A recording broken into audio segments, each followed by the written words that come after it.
Okay, now we get to go to some fun things. This evening I want to share with you some stories about a place that approximately 400 individuals call home. I share these stories with you so you will have a glimpse of the real village and of the staff who work so diligently to ensure that our residents receive the best services and care that they can provide.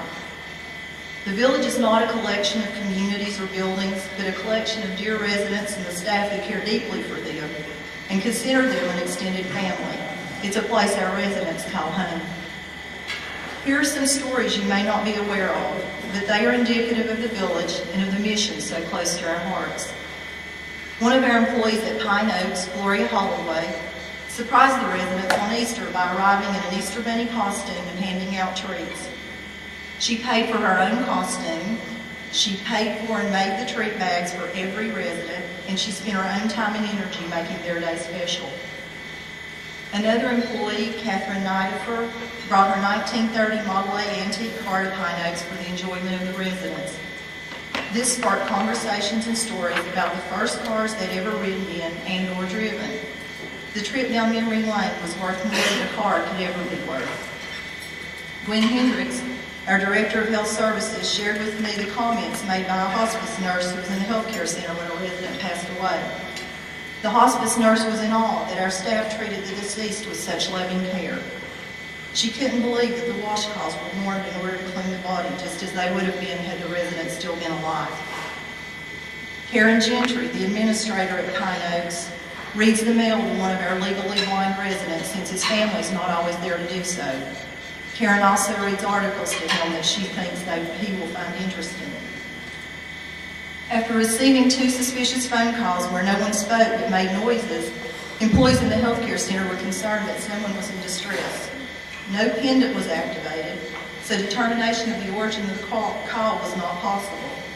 With the help of employees all across the campus, every apartment, townhouse, cottage, and tower apartment were checked within 17 minutes. Luckily, no one was found in distress. One of our residents fell outside while trying to carry her pet inside. The pet ran away, and many staff members spent numerous hours of their own time over the next several days searching for the pet. He was finally located and returned home. Travis Hardesty, a CNA in the healthcare center, works extra shifts whenever possible. He's particularly close to one resident who will not bathe or eat. However, she believes Travis is her own son and calls him by her son's name. Travis goes along with her, and she allows him to take her to the shower or feed her when no one else can. Travis even allows the residents to feed him in an effort to get her to eat. Our Benevolence Fund provides us an opportunity to meet the needs of our residents in times of stress and concern. I've had the pleasure of meeting with a resident and her family and being able to alleviate her fears that she's out of money and will have no place to go by offering assistance. I've also had the privilege of assuring a recently widowed resident that she will not lose her apartment due to the change in her income. This ability to provide comfort and peace of mind is due to the presence of our Benevolent Fund, and it's a source of great pride for all of us who work at the village.